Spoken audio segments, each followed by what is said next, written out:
My name is Richard MacEwen.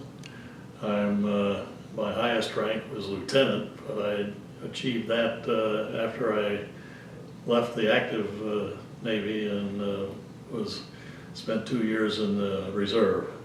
Well, I really, I would say my basic training was the summer cruises. I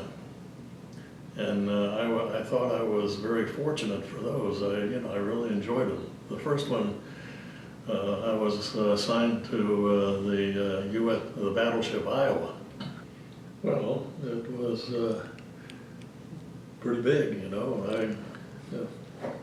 I thought I was very lucky to get on board that because, looking back, the battleships didn't last very long in the fleet. I think, they were put in mothballs shortly after I was on it, I think, and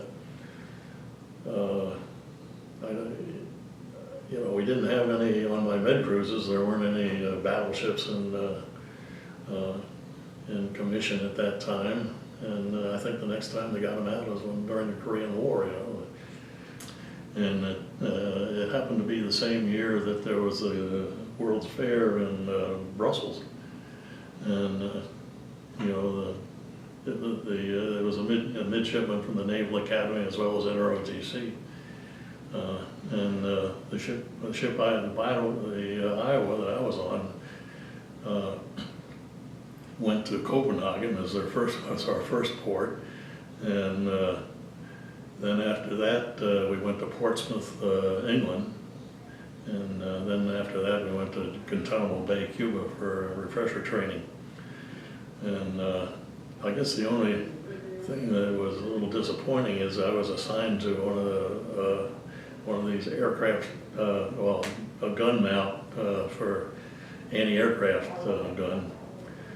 And the thing never worked, so I never got to shoot anything.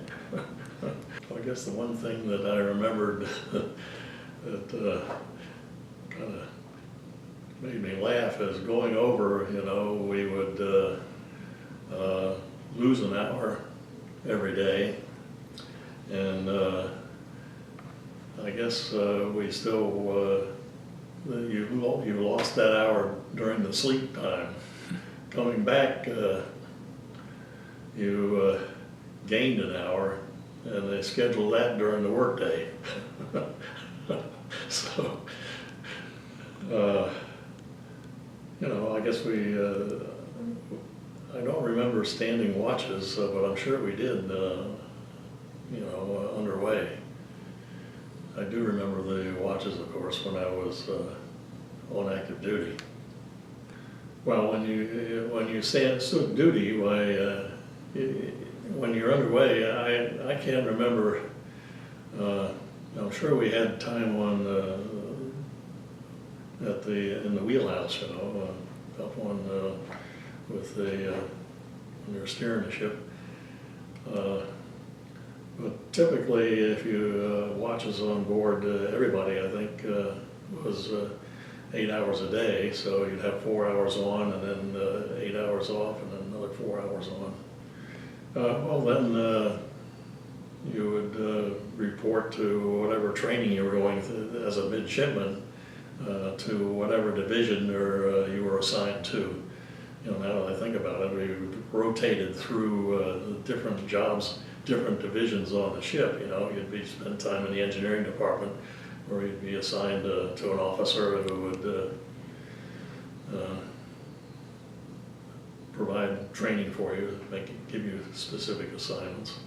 But I guess the first cruise we stopped in Split, Yugoslavia, and at that time Split Yugoslavia had left the Soviet Union, but they were still considered communists, and they had their own form of communism. But the U.S. had started providing them arms, and there was a friendly relationships. But when we went ashore, you had this big battleship out in the harbor, and if you looked out there, they still had a hammer and sickle on the breakwater, which framed the ship from the shore. But, you know, everybody, all the sailors and all the midshipmen were kind of looking at the other guys, consider them commies. And I'm sure they weren't used to the fact that they were no longer part of the Soviet Union, and they were eyeing us. But one thing years later, when I was working for the World Bank, I ran into I was working with a fellow that in Yugoslavia there was linked to my project. And I asked him, I said, do you remember when the USS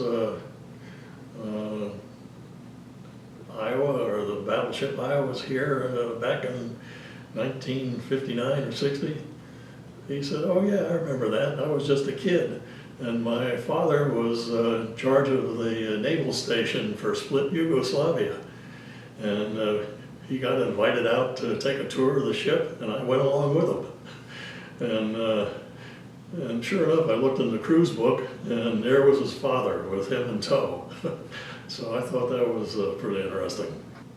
Well, you know, I guess the fact that the armament, the main armament, was these big guns. And in fact, when we went to Guantanamo Bay, they shot off those guns, so that was quite an experience to see that. I mean, you can actually see the shells leaving the cannon, the big guns. And so that was, you know, that was when we were really, you could see what it was like to fight a ship. And of course, there you were trying to knock something out, sink another ship, I guess, as opposed to bombing it and sinking it that way.